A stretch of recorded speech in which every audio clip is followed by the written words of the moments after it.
এদেশে কত পীর, ল্যাংটা বাবা, তালা বাবা, সালা বাবা, শিকল বাবা, লাউ বাবা, কদু বাবা, হজ বাবা, বিড়ি খাওয়ায় মরিদ দেয়, নাম দেশে বিড়ি বাবা। আছে না নাই? জোরে বলেন আছে না নাই? ওগুলা দরবারে যায়, পুরুষ যাইতে যাইতে এখন মহিলারা পর্যন্ত দলে দলে বাবার দরবারে যায়। আর পীর ভণ্ড কম না, কত ভণ্ড পীর আছে, মাথার চুলে জট, হাতে গাঞ্জার পর, সালা পিন্দা থাকে, তবিল থাকে, তার সব দেখা যায়। মানুষ কয় সবকিছু সারিয়া তোরা বাবার শরণ ধর, আয়না বসাই গেছে তোর কলবের ভিতর। 2-3 বছর 5-7 বছরে গোসল করে না, নাম দিয়েছে সাধু বাবা। কি বাবা? সেই গোসলের পানি জমিনে পড়ার আগে বরকতের আশায় মুরিদের রাখে ফেলে দেয়। সিসি না সিসি বলে, সিসি আস্তাগফিরুল্লাহ নাউযুবিল্লাহ। এটা একটা রুচি হলো। ওই যে কে জানো যে গরুর পিছনেরটা খায়, ওরটা যেরকম এইটা একই রকম। এ কথা কয় না, কত সার পোকা, কত ময়লা আবর্জনা, আর গোসলের পানি কোন দিক দিয়ে গড়ায় না গড়ায়, ঠিক আছে? গড়াই তো কয় পানি গড়ায় গড়াইয়া পড়তেছে, বাবা আমায় ডাকতেছে। আছে না না? তো খবর আছে, তোর পীরের গোসলের পানি খায়া তামাশা করো, আবার মহিলা মুরিদকে দেখা, পীরের বয়স হয়ে গেছে, এক ঠ্যাং কবরে ঢুকছে, এরপরে মহিলা মুরিদ দেখা 2 হাত বাড়া কয় মাই। কথা কন না কেন? মহিলা চিন্তা করতে আসতে পারো, আল্লাহর ওলি আমারে ডাকে, না গেলে গজব পড়ে জাহান্নামে যাবো। অতএব পীরের কলিজার মধ্যে একটু যায় জান্নাতের বরকত নেই। জোরে কন নাউযুবিল্লাহ। পীর সাহেব হাত বাড়াইছে, মহিলা মুরিদ পীর সাহেবকে বুকের মধ্যে জড়ায় নিয়েছে। এরপরে মহিলা পীর সাহেবের বুকের ভিতরে যাই আত্ম শান্তি পাইছে, আনন্দের ঠেলায় গান গায়, বাবা আমি তোমায় ভালোবাসি গো বাবা, তোমার চরণ সুমিতে বাবা, তোমার কাছে আসি গো বাবা, আমি তোমায় ভালোবাসি। বন্ধ আছে না না? যেই মহিলার স্বামীকে বাদ দিয়া পীরের ফাঁকা পায়ে চুমা খায়, ওই মহিলার চরিত্রে ঠিক না। কথা কম না কেন? কার বউ মাজারে যায়? কার বউ পীরের কাছে যায়? এই বেটা, পুরুষ হতে পারিস না? বউরে বলে তোর পীর আমি পছন্দ হয় না, তোর 24 ঘন্টা পীর আমি। কথা কন না কেন? কথা শুনবে না, আপনার কথা অনুযায়ী আমল করবে না, আপনার লাইন খোলা আছে, ওই চলে যাবি, লাইনে আরো 2-1 মিনিট দাঁড়িয়ে আছে। কত বউ হারানোর ভয় করেন কে? কথা কন না কেন? গেলে যাক কথা কন। চাচা কয় তুই নাই তুই যা, তাই না? দরকার একটা নেককার স্ত্রী, চরিত্রহীন স্ত্রী দরকার আছে। দরকার একটা পর্দানিশী, নামাজি, নেককার, প্রতিভক্তি বউ। যে বউ স্বামীর কথা শোনে না, স্বামীর ওয়াদারে তোয়াক্কা করে না, স্বামীর দাম দিতে চায় না, ওই রকম মহিলা নিয়ে জীবনে সুখ পাওয়া যাবে না। ওর সেই একা থাকা ভালো। কথা কন? এটা বউ আমার খালি আমার কথা শুনবে না, শুনবো না, চলে যা। বউ ডাক দেবেন, রে তোর বড় পীর আমি পছন্দ হয় না, তোর কি দরকার? জান্নাতে যাওয়ার রাস্তা দরকার, আমার খেদমত কর, 5 ওয়াক্ত নামাজ পড়, পর্দা কর, জান্নাত পায়। 1 নাম্বার নামাজ, 2 নাম্বার রোজা, 3 নাম্বার ফরজ পর্দা, 4 নাম্বার স্বামীর খেদমত। মহিলাদের জন্য 8টা জান্নাতের দরজা খোলা, এই 4টি আমলে কোন সুবহানাল্লাহ। এর মধ্যে পীরের খেদমত আছে ভাই, ফাজলামি করেন না। বউ বলে কথা শুনবি না। আপনার স্ত্রীকে আয়েশার জীবনী, ফাতিমার জীবনী, খাদিজার জীবনী, আসিয়ার জীবনী, রাবিয়া বসরির জীবনী, কথা কন না কেন? রহিমার জীবনী, এই জীবনীগুলো কিনে দিবেন, যেগুলো সব জান্নাতি নারী, এগুলো সব দামি মহিলা, এগুলোর জীবনী পড়, আর নিজের জীবনটা সেইভাবে গড়। পারবেন তো ইনশাল্লাহ? মনে থাকবে?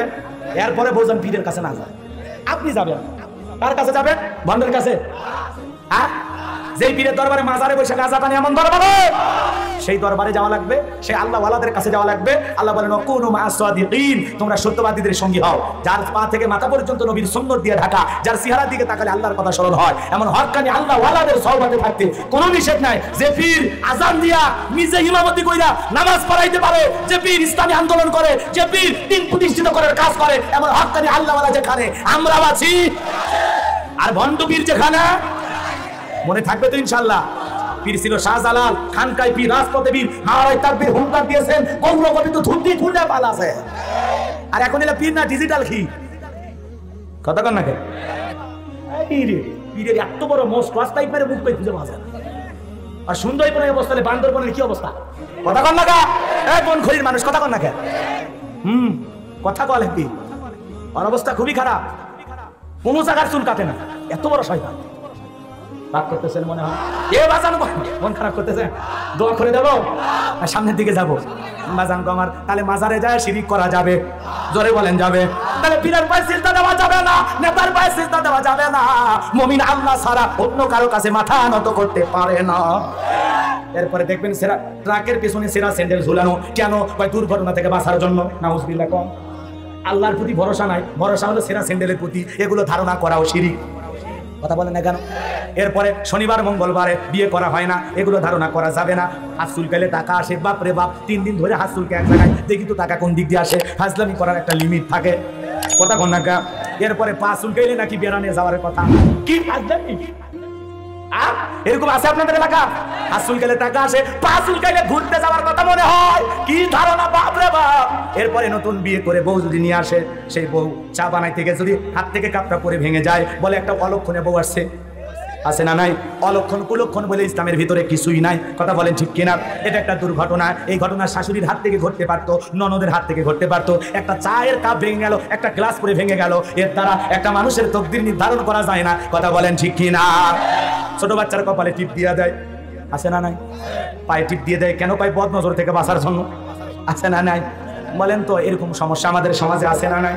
বলেন তো তকদিরের ভালো মন্দ সব কার কাছে? এ বাজার গো আমার। কিছু কিছু মানুষ আবার জ্যোতিষীর কাছে যা হাত দেখায়, টিয়া পাখির কাছে হাত গণনা করে। কথা গণনা কেন? এক আংটিতে সব সমস্যার সমাধান। বিদেশে যেতে পারছেন না, মামলায় হেরে যাচ্ছেন, বউ কথা শোনে না। আসুন একটি আংটি ব্যবহার করুন, জীবনের সব সমস্যার সমাধান এক আংটিতে। আরে ভাই, এক আংটিতে যদি এত সমস্যার সমাধান হয়, গরিব বড় লোক হয়ে যায়, বিদেশে যাওয়া যায়, লটারির টিকিট পাওয়া যায়, এত কিছু যদি আংটি দিয়ে পাওয়া যায়, ওর আংটি তো বিক্রি করা ড্রেস করা লাগতো না। ও সব আংটি, পায়ে 10টা, হাতে 10টা, 20টা আংটি ব্যবহার করে 20টার 1 নাম্বার ধনী হয়ে যায়। আপনাকে আমার বোকা পাইছে, বোকা। আমরা বিশ্বাস করি। আমাদের এলাকায় এক কবিরাজ আছে, এক মহিলা গেছে, যা বলতে, হ্যাঁ তোর স্বামী তো তোরে ভালোবাসে না, বাসবে কেমনি অন্য আরেকটা মেয়ের সাথে সম্পর্ক, এ ব্যাপার তোর স্বামীর এসে তাবিজ করেছে, তোর স্বামীর বালিশের নিচে তাবিজ আছে, সে নানান কথা বইলা মহিলাদের দেশে পাগলি বানায়। মহিলা তো বাড়িতে আইসা বাপ রে বাপ স্বামীরে ঝাড়া শুরু করছে। ঝাড়া মানে বোঝেন তো? গালি গালা শুরু করছে, রাগারাগি শুরু করছে, যা খুশি তাই বলতেছে। স্বামী বলে, সব কথা বুঝলাম, কবিরাজের ঠিকানা। তার ঠিকানা দে, কবিরাজের ঠিকানা দে। এইবার কবিরাজের ঠিকানা নিয়ে চলে গেছে। যা বলতেছে, কবিরাজ সাহেব হাতটা দেখে, হাত দেখতেছে, কথা বলে। হাত দেখতে দেখতে 1-2 মিনিট পার না হতে ওই হাতে মারছে ঠাস করে কবিরাজের গালে থাপ্পড়। থাপ্পড় গায়ে কবিরাজ গাল এরকম নাচতে স্যার বলতেছে, বাবা আমার কি অন্যায়, বেটা ভণ্ড, তুমি ভাগ্য গণনা করে মানুষের ভবিষ্যৎ বলে দাও। আমার সংসারে কেসার লাগাই দিয়েছো, আর 2 মিনিট পরে তুমি নিজে থাপ্পড় খাইবা। আমি তোমার থাপ্পড় মারানি হতে বাড়ি থেকে রওনা করেছি, নিজের ভাগ্য গণনা কইরা 2 মিনিট পরে থাপ্পড় খাইবা, সেই কথা বলতে পারো না, আর মানুষের ভাগ্য গণনা করো। ভন্ডামি শুরু করছো। পর্দার আড়ালে সম্মানিত বলা সরলা আবেদা সালেহা মা ও বোনেরা, প্রশাসনের সম্মানিত পুলিশ ভাইরা, ডিবির ভাইরা, জাতির বিবেক প্রিয় সাংবাদিক বন্ধুগণ, বিভিন্ন রাজনৈতিক দলের সম্মানিত নেতাকর্মী ভাইরা, সবাইকে আরেকটিবার সালাম দিচ্ছি। আশা করছি সকলেই সালামের জবাব জোরে সোরে দেবেন। আসসালামু আলাইকুম ওয়া রাহমাতুল্লাহি ওয়া বারাকাতুহু। আমরা শুকরিয়া আদায় করতেছি সেই মহান মালিকের দরবারে, যারা পাক সুবহানাহু ওয়া তাআলা অত্যন্ত দয়া করে, করুণা করে, মায়া করে, মহব্বত করে, ভালোবেসে পছন্দ করে, মাত্র এলাকা থেকে গণি গণি গুণান্বিত করে, যাচাই বাছাই করে, শুধুমাত্র কেবলমাত্র কোরআনুল কারীমের মহব্বতে আজকের মাহফিলে আসার বসার সুযোগ করে দিলেন। সেই মহান রবের দরবারে সিজদা অবনত চিত্তে কালিমাতুশ শুকর আদায় করে পড়ছি আলহামদুলিল্লাহ। লক্ষ্য করে দরুদ সালাম মানবতার শ্রেষ্ঠ বন্ধু বিশ্ব নবী, বিশ্ব নেতা, যে নবী আইয়ামে জাহিলিয়াতের যুগে আগমন করে অসভ্য মানুষগুলোকে সভ্য বানিয়েছেন, অভদ্র মানুষগুলোকে ভদ্র বানিয়েছেন, কোরআন নামের সংবিধান দিয়ে কোরআনের রাজ কায়েম কইরা সোনালী যুগ উপহার দিয়ে মদিনার পাক ভূমিতে শায়িত আছেন। সে রাসূলের প্রতি কলিজা ভরা মহব্বত নিয়ে পড়ছি দরুদ সালাম। সকলেই পড়ুন সাল্লাল্লাহু আলাইহি ওয়াসাল্লাম। সম্মানিত ভাইরা আমার, আজকের মাহফিল আসতে পেরে বসতে পেরে আপনারা খুশি না বেজার? কারা কারা বেজার? দুহাত তুলে দেখান। আলহামদুলিল্লাহ, আপনাদের এলাকার মানুষ ভালোই চালায়। আজকের প্রোগ্রামে আসতে পেরে বসতে পেরে কারা কারা খুশি? মুখে নিয়ে হাসি, আওয়াজ দেবে বেশি। আল্লাহ নামের এমন একটি স্লোগান দেবেন, এলাকায় যদি কোনো ইসলাম বিরোধী উই পোকা, সার পোকা, তেলা পোকা থাকে, ওদের কলিজায় যেন ভূমিকম্প সৃষ্টি হয়, এমন আওয়াজ তুলতে রাজি আছেন যারা? বীর মুসলমানের মধ্যে দুটি হাত টান টান করে তুলে দেখান তো তারা।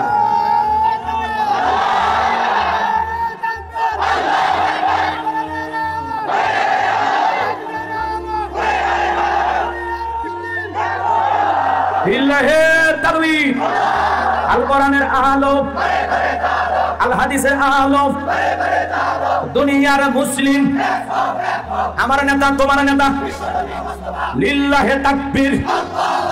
আল কোরআনের আলো, আল হাদিসের আলো, দুর্নীতির আলো।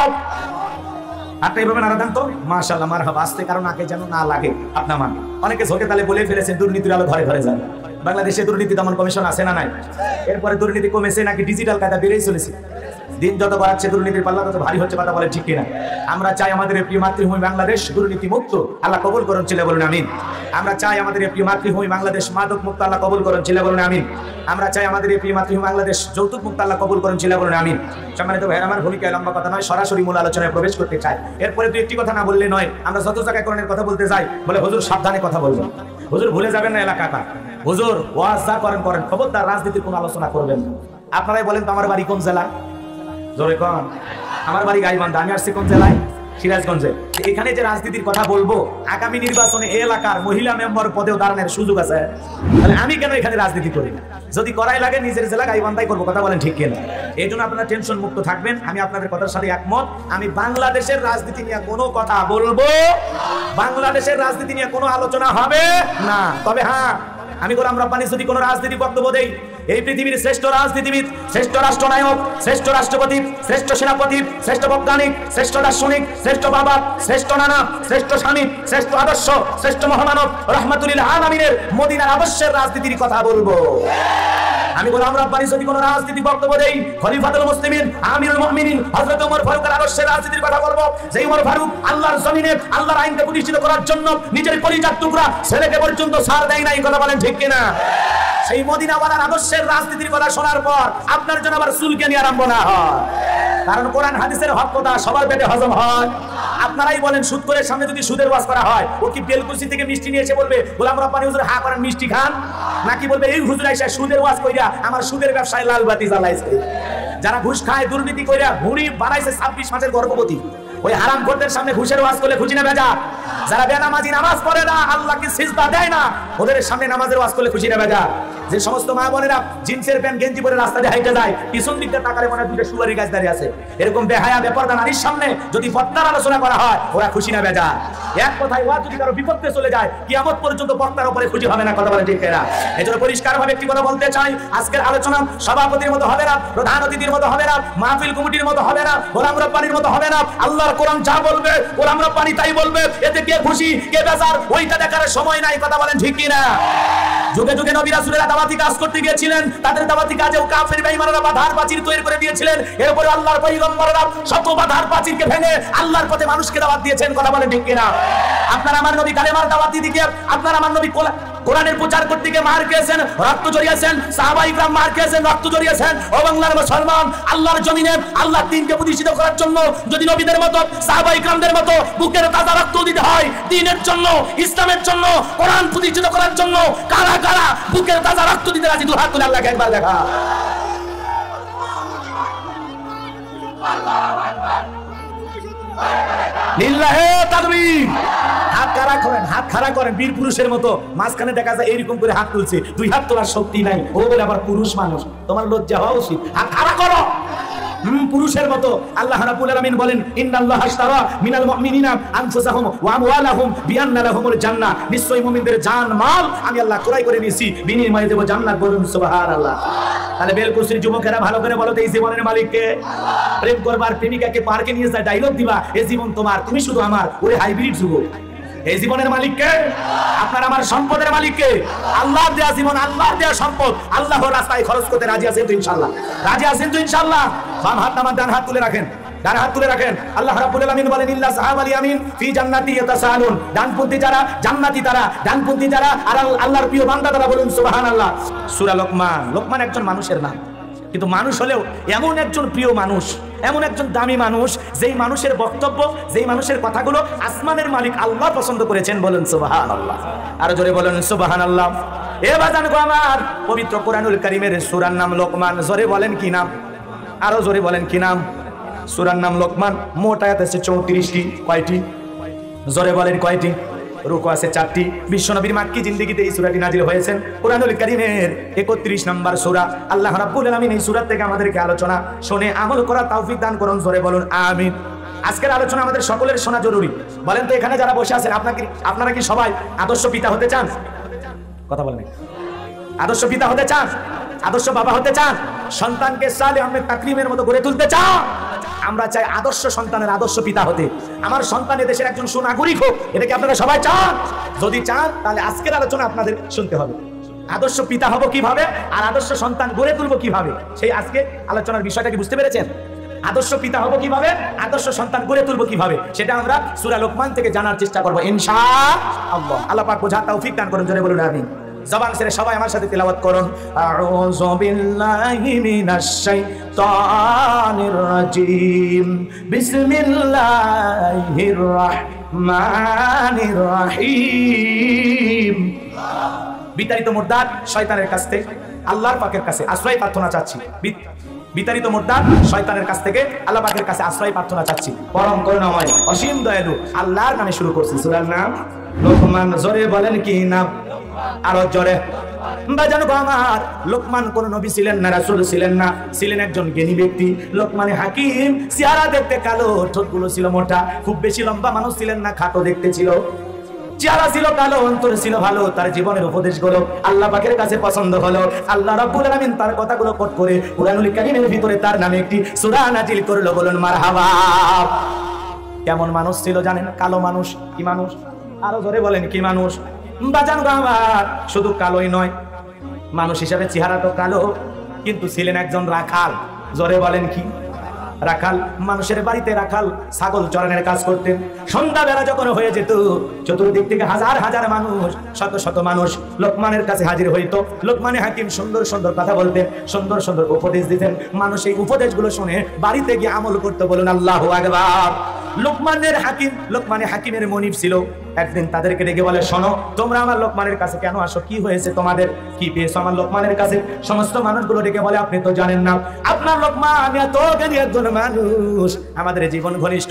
যে কোনো বিষয় না তার কাছে যদি আমরা সুন্দর করে প্রশ্ন করি, এত সুন্দর করে জবাব দেয়, সেই কথাগুলো শোনার পর আমরা বড় উপকৃত হই। লোকমানকে আল্লাহ পাক অনেক জ্ঞান দিয়েছে। এই কথা শোনার পর লোকমানে হাকিমের মনিব চিন্তা করলো, সত্যি কি তার ভিতরে এক জ্ঞান আছে, একটু পরীক্ষা করা দরকার। এই কথা চিন্তা ভাবনা করে লোকমানে হাকিমের মনিব ডেকে বলে, লোকমান এই দিকে আসো, একটা ছাগল জবাই করো। ছাগল জবাই করার পরে সবচাইতে উৎকৃষ্ট দুইটা জিনিস আমার সামনে হাজির করো। ছাগল জবাই করার পরে জিহ্বা হৃৎপিণ্ড মনিবের সামনে হাজির করলেন। পরের দিন আবার ডেকে বলে, লোকমান আরেকটা ছাগল জবাই করে সবচাইতে নিকৃষ্ট দুইটা জিনিস আমার সামনে হাজির করো। আবারও জিহ্বা হৃৎপিণ্ড হাজির করলেন। মনিব ডেকে বলে, লোকমান গতকালকেও যা নিয়ে আসলা, আজকেও তাই নিয়ে আসলা, বিষয়টা আমি বুঝতে পারলাম না, একটু কি ক্লিয়ার করে বলবা? লোকমান ডেকে বলে, মনিব গো, এই দেহের ভিতরে দুইটা জিনিস হলো সবচাইতে দামি। কথা বলেন, একটা হলো জিহ্বা আর একটা হলো হৃৎপিণ্ড। কথা বলেন ঠিক কিনা? এই দুইটা জিনিস দামি, কারণ এই জিহ্বা দিয়ে যদি সত্য কথা বলা হয়, এই জিহ্বা দিয়ে যদি সত্যের পক্ষে সাক্ষী দেওয়া হয়, এই জিহ্বা দিয়ে যদি আল্লাহর জিকির করা হয়, এই জিহ্বা দিয়ে যদি আল্লাহর কোরআন তেলাওয়াত করা হয়, এই জিহ্বা দিয়ে যদি ভালো ভালো কথা বলা হয়, এই জিহ্বাটা ভালো থাকলে পুরো দেহের অর্ধেক ভালো থাকবে। কথা বলেন ঠিক কিনা? আর হৃৎপিণ্ড, এই যে অন্তর, কথা বলেন না, এই হৃৎপিণ্ড, কথা কি বোঝেন নাই? এর অন্তরের ভিতরে যদি কোনো গুনাহ না থাকে, কথা বোঝেন নাই, কোনো গীবত না থাকে, কোনো হিংসা না থাকে, অন্তরটা যদি আল্লাহর ভয় দিয়ে পরিপূর্ণ থাকে, অন্তরটা যদি ফ্রেশ থাকে, ধবধবে সাদা থাকে, দেহের ভিতরে জিহ্বা ভালো থাকলে, হৃৎপিণ্ড ভালো থাকলে, পুরো দেহটাই ভালো থাকবে। জোরে বলেন মারহাবা। আরে জিহ্বাতে যদি মিথ্যা কথা বলা হয়, মিথ্যার পক্ষে সাক্ষী দেওয়া হয়, মিথ্যা স্লোগান দেওয়া হয়, আজে বাজে কথা বলা হয়, অশ্লীল কথা বলা হয়, গুনাহ করা হয়, কথা বলে না কেন? আর এই যে নাকি অন্তর, হৃৎপিণ্ড, এর ভিতরে যদি হিংসা ঢুকে যায়, অহংকার ঢুকে যায়, পরনিন্দা ঢুকে যায়, গীবত শুকরখুরি ঢুকে যায়, গুনাহ করতে করতে যদি অন্তরটা কালো হয়ে যায়, এই দুইটা যদি দেহের ভিতরে অকেজো হয়ে যায়, এই দুইটা অকেজো হয়ে যাওয়ার কারণে পুরো দেহটাই অচল হয়ে যায়। কথা বলেন ঠিক কিনা? সুন্দর করে যখন যুক্তি দিয়ে বুঝাইলেন, মনিব ডেকে বলে, লোকমান সত্যি তো তোমার অনেক জ্ঞান আছে, এই জ্ঞান নিয়ে আমার বাড়িতে কেন থাকবা? আজ থেকে তো গোলামের জীবন থেকে আমি তোমাকে আজাদ করে দিলাম। যাও যাও, তোমার সুন্দর কথা মানুষের সামনে প্রচার করে দাও। বলুন আল্লাহু আকবার। আল্লাহ রাব্বুল আলামিন পবিত্র কোরআনুল কারীমের ভিতরে বলেন, ওয়ালাকাদ আতাইনা লুকমানাল হিকমাতা আনিশকুরু লিল্লাহ ওয়া মান ইয়াশকুরু ফাইন্নামা ইয়াশকুরু লিনাফসিহি ওয়া মান কাফারা ফাইন্নাল্লাহা ওয়ালিয়্যুল হামিদ।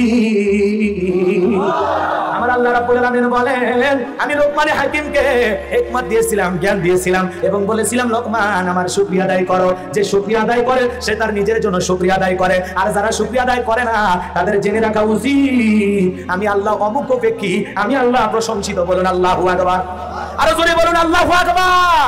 এ বাজার বাবার হৃদয়ের কান পেতে কথাগুলো শোনেন। আমি যে কথা বলতে চাচ্ছিলাম, তাহলে লোকমানে হাকিমকে জ্ঞান দান করেছিলেন কে?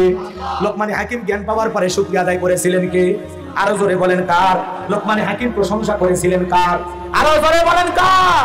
এ বাজার বাবার যে প্রশংসা আদায় করে, বলেন তো এতে তার লাভ হয় না লস হয়? আরো জোরে বলেন। আপনারা মনে আমার কথা বুঝতেছেন?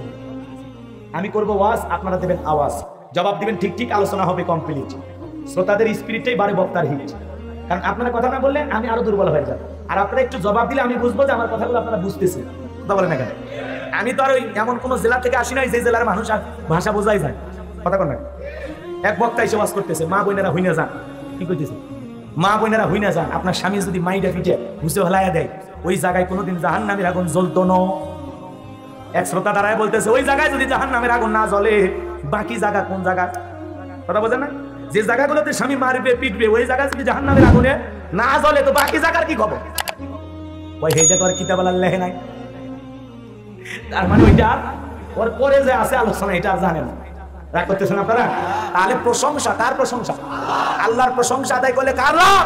বান্দার লাভ। কার লাভ? এই জন্য আল্লাহ পাক বলেন, যারা প্রশংসা আদায় করে নিজেদের জন্যই আদায় করে, আর যারা প্রশংসা আদায় করে না তাদের জেনে রাখা উচিত আমি আল্লাহ অমুখাপেক্ষী, আমি আল্লাহ প্রশংসিত। আপনি ডাকলেও আমার আল্লাহ প্রশংসিত, না ডাকলেও আমার আল্লাহ প্রশংসিত। ডাকলে বান্দার লাভ, আমার আল্লাহর কোনো লাভ নাই। না ডাকলে বান্দার লস, আমার আল্লাহর কোনো লস নাই। তামাম পৃথিবীর মানুষগুলো যদি এক জায়গায় একত্রিত হয়ে আমার আল্লাহকে আল্লাহ বলে ডাক দেয়, আমার আল্লাহর সম্মান মর্যাদা বাড়ে না। তামাম পৃথিবীর মানুষগুলো যদি এক জায়গায় হয়ে আল্লাহকে আল্লাহ বলে না ডাক দেয়, আমার আল্লাহর সম্মান মর্যাদা কমেও না। ডাকলেও আমার আল্লাহ আল্লাহ, না ডাকলেও আমার আল্লাহ আল্লাহ। 5 বছর পরে পরে নির্বাচন করে কি আল্লাহ? কথা কর না কেন? এই জন্য প্রশংসা করলে বান্দার লাভ, আমার আল্লাহর কোনো লাভ নাই। আর প্রশংসা না করলে বান্দার লস, আমার আল্লাহর কোনো লস নাই। কথা কর না কেন? এই জন্য আমরা প্রশংসা আদায় করবো কার? আর প্রশংসা আদায় করলে নিয়ামত বাড়ায় দেবেন কে? আরো জোরে বলেন কে? আল্লাহ রাব্বুল আলামিন বলেন, লা ইন শাকারতুম লা আযীদান্নাকুম ওয়া লা ইন কাফারতুম ইন্না আযাবি লাশাদীদ। নিয়ামত পাওয়ার পরে যারা শুকরিয়া আদায় করে, প্রশংসা করে, আমি আল্লাহ পাক তাদের নিয়ামত সমূহকে বাড়াইয়া দেই। আর যারা নিয়ামত পাওয়ার পরে কৃতজ্ঞতা আদায় না করে, প্রশংসা না করে, আমি আল্লাহ তাদের নিয়ামতগুলোকে সেনায় নেই। শুধু নিয়ামত সেনায় নেই না, তাদের জন্য কঠোর আযাব, শাস্তির ব্যবস্থা রয়েছে। জোরে বলেন নাউজুবিল্লাহ। এ বাজান তো আমার, এই জন্য আল্লাহ যাকে যতটুকু দিয়েছেন, যার যতটুকু আছে ততটুকু পেয়ে প্রশংসা আদায় করতে হবে। কার? আরো জোরে বলেন কার? আল্লাহকে ডাকলে আল্লাহ ভাগ্যের চাবি ঘোরাইয়া দেবে।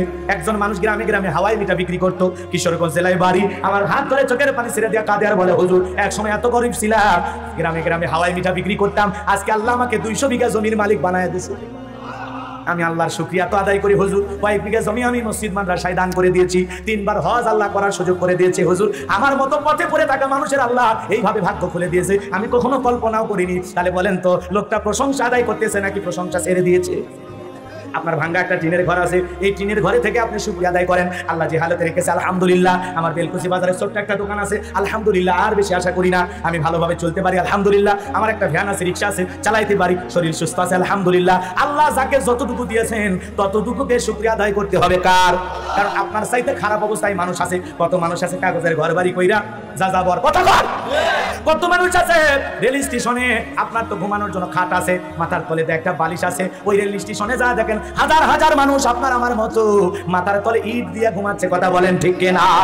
তার মানে কি ওই ব্যক্তির চাইতে আল্লাহ আপনাকে ভালো রাখে নাই? তাহলে কেন আল্লাহর শুকরিয়া আদায় করবেন না? কেন আল্লাহর জিকির করবেন না? কেন আল্লাহকে আল্লাহ বলে ডাক দিবেন না? আল্লাহ যাকে যতটুকু দিয়েছেন ততটুকু পেয়ে প্রশংসা আদায় করতে হবে। কার? শুকরিয়া আদায় করতে হবে। কার? তাহলে শুকরিয়া আদায় করলে নিয়ামত বাড়ায় দিবেন কে? এজন্য বাজান চলতে ফিরতে আল্লাহকে ডাকবো, মনে থাকবে তো ইনশাআল্লাহ। লম্বা হবে শুকরিয়ার আলোচনা, যদি 2 দিন করি তাও তো শেষ হবে না, কিন্তু আমাদের মূল বিষয়টা আলোচনা করতে হবে, সামনে আপনাদের বুঝাইয়া দিতে দেওয়ার চেষ্টা করা লাগবে। বাজান গো আমার, লোকমানে হাকিমকে আল্লাহ পাক হিকমত দিয়েছিলেন, জ্ঞান দিয়েছিলেন। সেই লোকমানে হাকিম আল্লাহর শুকরিয়া আদায় করেছিলেন। আল্লাহর শুকরিয়া আদায় করাতে লোকমানের দাম কমেছে না বেড়েছে? জোরে বলেন, সম্মান কমেছে না বেড়েছে? এজন্য বাজায় কথায় আছে, সম্মান দিলে সম্মান পাওয়া যায়। ভদ্রলোক যারা, ভালো বংশের মানুষ যারা, তারা একজন আরেকজনকে শ্রদ্ধা করতে শেখে, শ্রদ্ধা করা জানে, সম্মান দিতে জানে। কিন্তু যারা অভদ্র নোংরা ছোট লোক, একটু টাকা হয়েছে এমন বড় লোকই দেখায়, এমন ভাব দেখায়, বাপরে বাপ, মনে হয় এলাকায় কিছু একটা হয়ে গেছে, যারে তারে বলে খাইছি, দেখে নেব, আমারে চেনো, যখন তখন মেরে নদীতে ভাসায় দেবো, এরকম হুমকি ধুমকি দেখায়। আছে না নাই? আছে না না? কথায় কথা বলে, তুই আমারে চিনিস? আছে না? তোমারে কি চিনা লাগবে? আল্লাহ যদি 3 বার বমি দেয় আর পেছনে তোর একবার ঢিল করে দেয়, দাঁড়িয়ে থাকতে পারবে না। কথা কন না? হ্যাঁ, সিরাজগঞ্জ সদর হাসপাতালে ভর্তি হওয়া লাগবে। সকালবেলা স্ত্রী দেখতে গেছে, অমুকের বাপ, তোমার শরীরের কি অবস্থা? কয় মা তুমি দোয়া করো। বুঝলেন নাই? এরপরে বড় ছেলে দেখতে গেছে, আব্বা শরীরের কি অবস্থা? কয় ভাই তোমাকে চিনতে পারলাম না। আল্লাহ যদি পাতলা পায়খানার বমি দেয়, বউ বাচ্চাকে চিনতে পারবে না। কথা ঠিক? তো অহংকার কম করবেন, সামনে যায় আরো বিশাল কিছু আলোচনা আছে। কষ্ট হচ্ছে আপনাদের? লোকমানে হাকিম শুধু মাঠে ময়দানে ওয়াজ করতেন না। বলেন তো বাজান, খালি ময়দানে ওয়াজ করলে হবে? ঘরে ওয়াজ করার দরকার আছে না নাই? ঘরে ওয়াজ করা লাগবে কার কাছে? বইয়ের কাছে, মেয়ের কাছে, ছেলের কাছে। আল্লাহু আকবার বলেন। সেই লোকমানে হাকিমের কথা আমার আল্লাহ রাব্বুল আলামিন বলেন, আমার আল্লাহ পাক পবিত্র কুরআনুল কারীমের ভিতরে বলেন, ওয়া ইয ক্বালা লুকমানু লিবনিহি ওয়া হুয়া ইয়াইযুহু ইয়া বুনাইয়া লা তুশরিক বিল্লাহ ইন্নাশ শিরকা লা যুলমুন আযীম। লিল্লাহি তাকবীর। আল্লাহ রাব্বুল আলামিন বলেন, স্মরণ করো লোকমানে হাকিমের কথা। যখন লোকমানে হাকিম তার কলিজার টুকরা সন্তানগুলোকে একত্রিত করে লোকমানে হাকিম মাঠে ময়দানে ওয়াজ নসিহত করে, এইবার ঘরের ভিতরে ওয়াজ করতেছে। বলেন আল্লাহু আকবার। সামনে শ্রোতা কারা? সন্তানেরা। বলেন আল্লাহু আকবার। সন্তানদেরকে একত্রিত করে বলতেছেন, ইয়া বুনাইয়া লা তুশরিক বিল্লাহ। ইয়া বুনাইয়া, হে আমার বৎস। একটা সন্তানকে কিভাবে আদর করে দিনের দিকে ডাকবেন শিখায় দিচ্ছেন কে? তার জীবনী থেকে, লোকমানে হাকিমের জীবনী থেকে। লোকমানে হাকিম যেভাবে তার সন্তানকে উপদেশগুলো দিয়েছেন, ঠিক আমরাও যদি ওই তরিকায়, ওই পদ্ধতিতে, ওই দাওয়াতে, ওইভাবে যদি দাওয়াত দিতে পারি, আমাদের সন্তানগুলো মানুষের মতো মানুষ হবে। কথা বলেন ঠিক? আদর করে ডাকা লাগবে। ইয়া বুনাইয়া, হে আমার বৎস, হে আমার কলিজার টুকরা সন্তান, হে আমার হৃদয়ের স্পন্দন, নয়নের পুতুনি, মারহাবা বলেন। আদর করে যদি সন্তানকে ডাক দেওয়া যায়, কথা বলেন না কেন? ভালোবেসে যদি ডাক দেওয়া যায়, সন্তান আপনার সব কথা শুনবে না? জোরে বলেন, শুনবে না? যে কয়টি উপদেশ দিয়েছিলেন আমি যত দ্রুত সম্ভব খুব দ্রুত গতিতে বলার চেষ্টা করব। যদি আপনারা ওয়াজ মাহফিল লিখেছেন, কিন্তু আমার আলোচনাটা হবে তাফসীর ভিত্তিক। আপনারা কি শুনবেন না? বাড়ি যাবেন, কোরআন তো কোরআন আলোচনা করবো। কষ্ট হবে আপনাদের? বিরক্ত হবেন না তো? এলোমেলো করার সুযোগ নাই, কারণ রাত্রি অনেক গভীর হয়েছে। যত দ্রুত পারি মূল মূল কথাগুলো বলে আমি চলে যাব নৌকাতে চড়ে। মনে থাকবে ইনশাআল্লাহ? হ্যাঁ, আমরা জানবো আমার লোকমানে হাকিম তার কলিজার টুকরা সন্তানগুলোকে দেখে বলতেছেন, ইয়া বুনাইয়া লা তুশরিক বিল্লাহ, হে আমার কলিজার টুকরা সন্তান, আল্লাহর সাথে শরীক করা যাবে? আল্লাহর সাথে শিরক করা যাবে? যাবে? আল্লাহর সাথে কাউকে শরীক করা যাবে? কাউকে উপাস্য হিসেবে মানা যাবে? আল্লাহ ছাড়া ঈমানদার মুমিন অন্য কাউকে সৃষ্টিকর্তা হিসেবে, প্রভু হিসেবে মানতে পারে? শিরিক, ইন্নাশ শিরিকা লা যুলমুন আযীম। শিরিক হলো সবচাইতে বড় জুলুম। কথা বলেন না কেন? শিরিক হলো সবচাইতে বড় জুলুম, বড় অপরাধ। আল্লাহ রাসূলের কাছে একজন সাহাবী হাজির হলেন, দেখে বলেন, নবী গো, সবচাইতে বড় গুনাহ, বড় অপরাধ কোনটি? আল্লাহ রাসূল বললেন, আল্লাহর সাথে শিরিক করা। কি করা? এরপরে সাহাবী জিজ্ঞাসা করলেন, নবী গো, এরপরে বড় গুনাহ, বড় অপরাধ কোনটি? আল্লাহ রাসূল জবাব দিয়ে বললেন, ও আমার সাহাবী, এরপরে বড় গুনাহ, বড় অপরাধ হলো নিরপরাধ কোনো ব্যক্তিকে হত্যা করা। আমাদের সমাজে নাই, লোকটার কোনো অপরাধ নাই, বিনা দোষে লোকটাকে হত্যা করে, এরকম ঘটনা আছে না নাই? সে জামানা আইসা গেছে বাজার, এমন একটা জামানায় আমরা এসে গেছি, নিহত ব্যক্তি জানে না তারে কেন মার্ডার করা হলো, কেন হত্যা করা হলো, কি ছিল তার অপরাধ। আবার যে ব্যক্তি হত্যা করতেছে সেও জানে না কি কারণে লোকটাকে মারলাম। কথা বলেন ঠিক কিনা? আজকে ছোট কারণে, ছোটখাটো বিষয় নিয়ে হত্যা সমাজে আছে না নাই? তাহলে নিরপরাধ কোনো ব্যক্তিকে হত্যা করা ছোট গুনাহ না বড় গুনাহ? এরপরে সাহাবী জিজ্ঞাসা করলেন, নবী গো, এরপরে বড় গুনাহ, বড় অপরাধ কোনটি? এরপরে বড় অপরাধ, বড় গুনাহ কোনটি? আল্লাহ রাসূল জবাব দিয়ে বললেন, এরপরে বড় গুনাহ, বড় অপরাধ হলো প্রতিবেশীর স্ত্রীর সাথে জিনা করা। এই সমাজে আছে না নাই? তবে এই জেলাতে নাই, বাংলাদেশে তো নাই, এটা অন্য দেশে হতে পারে। প্রতিবেশীর স্ত্রীর সাথে জিনা আছে না নাই? আছে। মানে ভাতিজার সাথে চাচি ভাইগা যায়, ভাগিনার সাথে মামি চলে যায়, দেবরের সাথে ভাবি চলে যায়, পাড়ার জোড়া তালি দেওয়া একটা ছেলের সাথে 4 বাচ্চার মা ভাইগা চলে যায়। এ সমাজে আছে না নাই? তবে থাকলেও সিরাজগঞ্জে আজ পর্যন্ত এই ধরনের ঘটনা ঘটেনি, কারণ সিরাজগঞ্জের মানুষ আল্লাহর ওলি। রাগ করতেছে? সামনের দিকে যায়, কষ্ট হবে আপনাদের? সন্তানকে কি শিক্ষা দিচ্ছেন? শিরিক। শিরিক করা হবে না কার সাথে? আল্লাহর সাথে পরিচয় করে দিচ্ছেন। শিরিক, বড় শিরিকগুলোকে শিরিক আকবর বলা হয়, ছোট শিরিকগুলোকে শিরিক আসগর বলা হয়। শিরিক মোট হলো 42 প্রকার। কত প্রকার? এখন এই আলোচনায় যদি আমি করতে চাই, কমপক্ষে 3 দিন লাগবে, তাও শেষ হবে না। সংক্ষিপ্ত করে কথা নয়, কথা বলে ঠিক কিনা? শিরিক আছে না নাই? জোরে বলেন। এ বাজান গো আমার, অন্য ধর্মাবলম্বীরা শিরিক করতে পারে, যা খুশি তাই করতে পারে, কিন্তু ইমানদার কখনো আল্লাহর সাথে শিরিক করতে পারে? জোরে বলেন। মুমিন শিরিক করতে পারে, কিন্তু অনেক মুসলমান শিরিক কি এটাও বোঝে না। আছে না না? বলেন তো, সিজদা দেওয়ার একমাত্র মালিক কে? যারা আল্লাহকে বাদ দিয়ে মাজারে সিজদা দেয়, ওরা কি করে? শিরিক করে। যারা আল্লাহকে বাদ দিয়ে পীরের পায়ে সিজদা দেয়, দরগায় সিজদা দেয়, নেতার পায়ে সিজদা দেয়, মাজারে সিজদা দেওয়া শিরিক, পীরের পায়ে সিজদা দেওয়া শিরিক, নেতার পায়ে সিজদা দেওয়া শিরিক। কথা বলেন না কেন? মুমিনের এই মাথা আল্লাহ ছাড়া আর কারো কাছে নত হবে? মুমিন একমাত্র আল্লাহর কাছে 5 ওয়াক্ত সালাতেই মাথা নত করবে। কোনো ভণ্ড পীরের কাছে মাথা নত করা যাবে না, কোনো বাবার মাজারের কাছে মাথা নত করা যাবে না। মুমিনের মাথা নত হবে মাজারে না মসজিদে। আল্লাহ বোঝার তৌফিক দান করে, জোরে বলুন আমিন। এদেশে কত পীর, ল্যাংটা বাবা, তালা বাবা, সালা বাবা, শিকল বাবা, লাউ বাবা, কদু বাবা, হজ বাবা, বিড়ি খাওয়াইয়া মুরিদ তাই নাম দিয়েছে বিড়ি বাবা। আছে না নাই? জোরে বলেন আছে না নাই? ওগুলা দরবারে যায়, পুরুষ যাইতে যাইতে এখন মহিলারা পর্যন্ত দলে দলে বাবার দরবারে যায়। আর পীর ভণ্ড কম না, কত ভণ্ড পীর আছে, মাথার চুলে জট, হাতে গাঞ্জার পর, সালা পিন্দা থাকে, তবিল থাকে, তার সব দেখা যায়। মানুষ কয় সবকিছু সারিয়া তোরা বাবার চরণ ধর, আয়না বর্ষায় গেতে তোর কলবের ভিতর। 2-3 বছর 5-7 বছরে গোসল করে না, নাম দিয়েছে সাধু বাবা। কি বাবা? সেই গোসলের পানি জমিনে পড়ার আগে বরকতের আশায় মুরিদের রাখে ফেলে দেয়। সিসি না, সিসি বলে সিসি, আস্তাগফিরুল্লাহ, নাউযুবিল্লাহ। এটা একটা রুচি হলো। ওইসে কে জানো যে গরুর পিছনেটা খায়, ওর কাছে এরকম, এইটা একই রকম। এ কথা হয় না, কত সার পোকা, কত ময়লা আবর্জনা, আর গোসলের পানি কোন দিক দিয়ে গড়ায় না গড়ায়, ঠিক আছে? ওরাই তো কয় পানি গড়ায় গড়াইয়া পড়তেছে, বাবা আমায় ডাকতেছে। আছে না না? তো খবর আছে, তোর পীরের গোসলের পানি খায়া তামাশা করো। আবার মহিলা মুরিদকে দেখা, পীরের বয়স হয়ে গেছে, এক ঠ্যাং কবরে ঢুকছে, এরপরে মহিলা মুরিদ দেখা 2 হাত বাড়া কয় মা। কথা কন না কেন? মহিলা চিন্তা করতেই আসতে পারো আল্লাহর ওলি আমারে ডাকে, না গেলে গজব করে জাহান্নামে যাবো। অতএব পীরের কলিজার মধ্যে একটু যায় জান্নাতের বরকত নেই। জোরে কন নাউযুবিল্লাহ। পীর সাহেব হাত বাড়াইছে, মহিলা মুরিদ পীর সাহেবকে বুকের মধ্যে জড়ায় নিয়েছে। এরপরে মহিলা পীর সাহেবের বুকের ভিতরে যায় এত শান্তি পাইছে, আনন্দের ঠেলায় গান গায়, বাবা আমি তোমায় ভালোবাসি গো বাবা, তোমার চরণ সুমিতে বাবা, তোমার কাছে আসি গো বাবা, আমি তোমায় ভালোবাসি। ভণ্ড আছে না? যেই মহিলা স্বামীকে বাদ দিয়া পীরের ফাটা পায়ে চুমা খায়, ওই মহিলার চরিত্রে ঠিক না। কথা কন না কেন? কার বউ মাজারে যায়? কার বউ? কার বউ পীরের কাছে যায়? এই বেটা, পুরুষ হতে পারিস না? বউরে বলে তোর পীর আমি পছন্দ হয় না, তোর 24 ঘন্টা পীর আমি। কথা কন না কেন? কথা শুনবে না, আপনার কথা অনুযায়ী আমল করবে না, আপনার লাইন খোলা আছে, ও চলে যাবি, লাইনে আরো 2-1 মিনিট দাঁড়িয়ে আছে। ও তো বউ হারানোর ভয় করেন কে? কথা কন না কেন? গেলে যাক, কথা কন।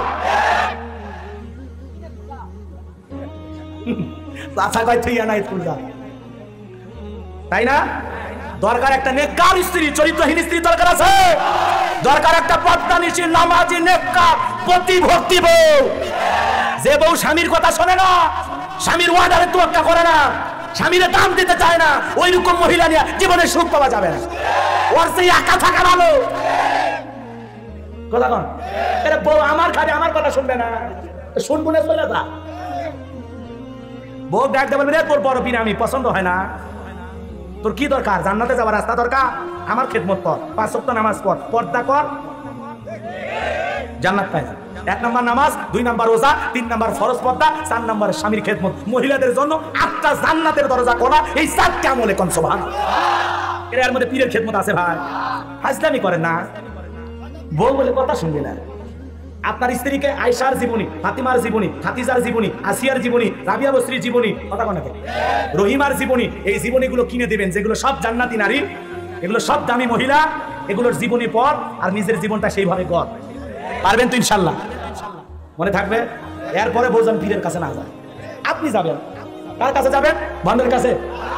হ্যাঁ, যেই পীরের দরবারে মাজারে বসে গাঁজা টানে, এমন দরবারে, সেই দরবারে যাওয়া লাগবে, সে আল্লাহ ওয়ালাদের কাছে যাওয়া লাগবে। আল্লাহ বলেন ওয়াকুনু মা'আস সাদিকিন, তোমরা সত্যবাদীদের সঙ্গী হও। যার পা থেকে মাথা পর্যন্ত নবীর সুন্নাত দিয়ে ঢাকা, যার চেহারার দিকে তাকালে আল্লাহর কথা স্মরণ হয়, এমন হক্কানি আল্লাহ ওয়ালাদের সহবতে থাকতে কোনো নিষেধ নাই। যে পীর আযান দিয়া নিজে ইমামতি কইরা নামাজ পড়াইতে পারে, যে পীর ইসলামী আন্দোলন করে, যে পীর দিন প্রতিষ্ঠিত করার কাজ করে, এমন হক্কানি আল্লাহ ওয়ালা যেখানে আমরা আছি, আর ভণ্ড পীর যেখানে, মনে থাকবে তো ইনশাআল্লাহ।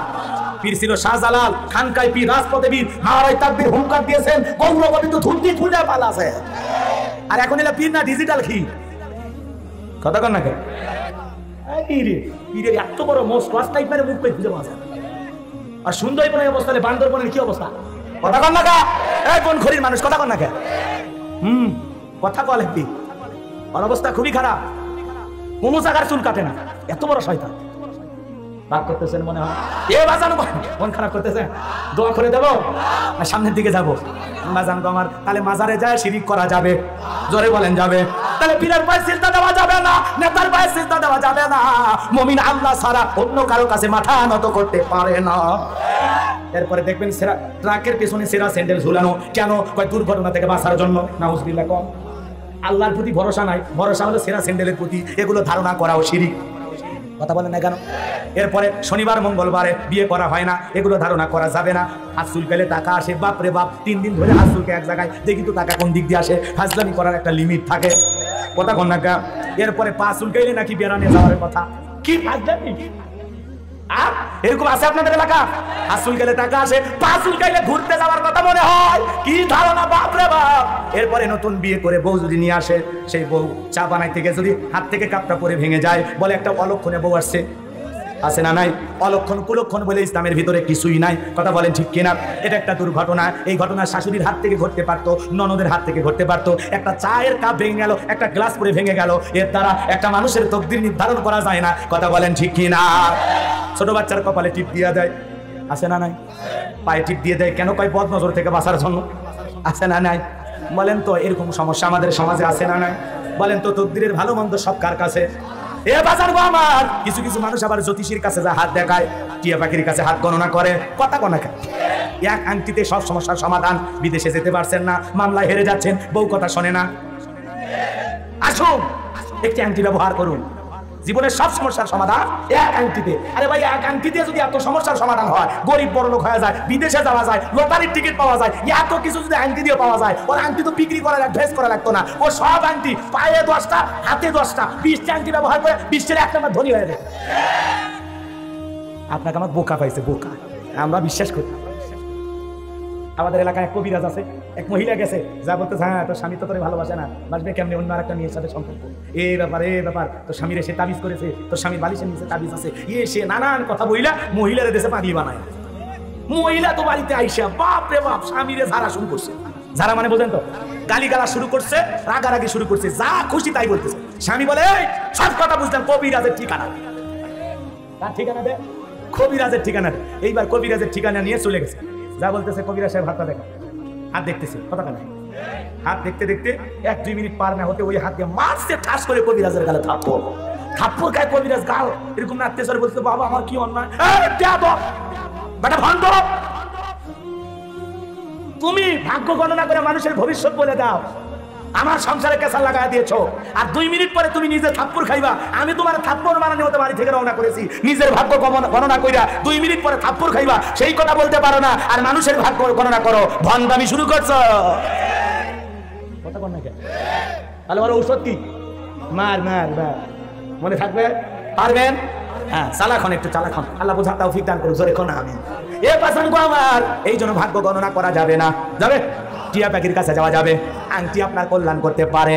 কথা কন না কা? তকদিরের ভালো মন্দ কার কাছে? ওয়াল কদরিহি শাররিহি মিনাল্লাহি তাআলা ওয়াল বাসি বাদাল মাউত। তকদিরের ভালো মন্দ আল্লাহর কাছে। কার কাছে? বাজান গো আমার। এরপরে আরো কত ধরনের শিরিক সমাজ আছে বাজান গো আমার, ভালো করে বোঝার চেষ্টা করবেন। একটা মহিলার সন্তান হয় না, কয় জমজ কলা খাও, আছে না না? কয় জমজ কলা খেলে জমজ বাচ্চা হয় ভালো। যেই মহিলার সন্তান হয় না, বাজারে সব জমজ কলা খাওয়া দেন, এরপরে যদি আল্লাহ 2-1টা সন্তান দেয়, আর জমজ কলা খাইলে যদি জমজ বাচ্চা হয়, এ তো ভালো। 2 বারের কষ্ট একবারে হলো, মাঝখানে সেজারের টাকাটা বেঁচে গেল। কথা কোন ঠিক কিনা? এই সমাজে কত ধরনের শিরিক আছে বাজার, বলে শেষ করা যাবে না। বলেন তো, হিন্দু ধর্মাবলম্বীদের দুর্গা পূজায় যাওয়া, তাদের মেলায় যাওয়া মুসলমানের জন্য জায়েজ না হারাম? এখানে মুসলমান যায় কিনা? যাওয়া যাবে না। আমাদের জুমার নামাজে তারা কি আসে? ঈদের নামাজে আসে, জানাজার নামাজে আসে, সবে কদরে আসে, সবে বরাতে আসে। এ বাজান গো আমার, খাঁটি বাজার করি। আজান দিলে আপনি মসজিদে যান, অন্য ধর্মাবলম্বী যায় না, একসাথে জায়গায় বসে গল্প করেন, কিন্তু আপনার ঈদের অনুষ্ঠানে তারা আসে না। ঠিক মুসলমান হিসাবে তাদের ধর্মীয় উৎসব অনুষ্ঠানে কোন ইমানদার মুসলমান যেতে পারে? ধর্মজাত উৎসব তার। কথা বলেন ঠিক কিনা? ধর্মজাত উৎসবতা। অন্য ধর্মাবলম্বীরা, মুসলমানেরা যেই জনপদের নেতা হবে, তারা কতটা নিরাপদে থাকবে জানেন? তাদের নিরাপত্তা দেওয়া মুসলমানের ইমানি দায়িত্ব। মুসলমানের কর্তব্য অন্য ধর্মাবলম্বীরা যেন নিরাপদে স্বাধীনভাবে তাদের সব কাজ করতে পারে। কথা কন না? ডিমের ভিতরে কুসুম যতটা নিরাপদ, মায়ের কোলে দুধ পান করা শিশু যতটা নিরাপদ, অন্য ধর্ম অবলম্বীরা মুসলমানেরা যে এলাকায় ক্ষমতায় থাকবে তার চাইতে বেশি নিরাপদে থাকবে। কথা বলেন ঠিক কিনা? ইসলাম এমন একটা ধর্ম, ইন্নামা আনতা মুযাক্কির লাস্তা আলাইহিম বিমুসাইতির। নবী আপনার দায়িত্ব মানুষকে উপদেশ দেয়া, কাউকে লাঠিচার্জ কইরা জোর কইরা মুসলমান বানানোর দরকার নাই। তার মানে কি আমাদের কাজ হলো দাওয়াত দেওয়া, কে কবুল করলো কে করলো না এ ব্যাপারে আমরা কাউকে জোর জবরদস্তি করতে পারবো না। ইসলাম শান্তির ধর্ম, লা ইকরাহা ফিদ্দিন, ধর্ম নিয়ে কোনো জবরদস্তি নাই, কোনো বাড়াবাড়ি নাই। আল্লাহ বোঝার তৌফিক দান করুন, জোরে বলেন আমিন। আর আমাদেরকে বলা হয় আমরা নাকি উস্কানিমূলক বক্তব্য দিই। ধর্মীয় সম্প্রীতির ব্যাপারে আমরা যে আলোচনা করি, এদেশের মানুষকে আমরা যেভাবে বোঝানোর চেষ্টা করি, আপনারা ওই সেমিনার কইরা আর ওই সংবাদ সম্মেলন কইরা টকশো কইরা জাতিকে বুঝাইতে পারবেন না। আমরা দরদ দিয়ে মানুষকে বুঝাই একজন মানুষ আর একজন মানুষের সাথে কি আচরণ করবে, কি ব্যবহার করবে, মানুষের অধিকার প্রতিষ্ঠিত করার জন্য আমরা কথা বলি। সকল ধর্মের অধিকার প্রতিষ্ঠিত করার কথা বলি। কথা বলেন ঠিক কিনা? আল্লাহ বোঝার তৌফিক দান করুন, জোরে বলেন আমিন। আর আমাদের দিকে বাঁকা আঙ্গুলে বাঁকা নজরে কথা বলা ভুলে গেছেন মনে হয়। তাহলে শিরিক করা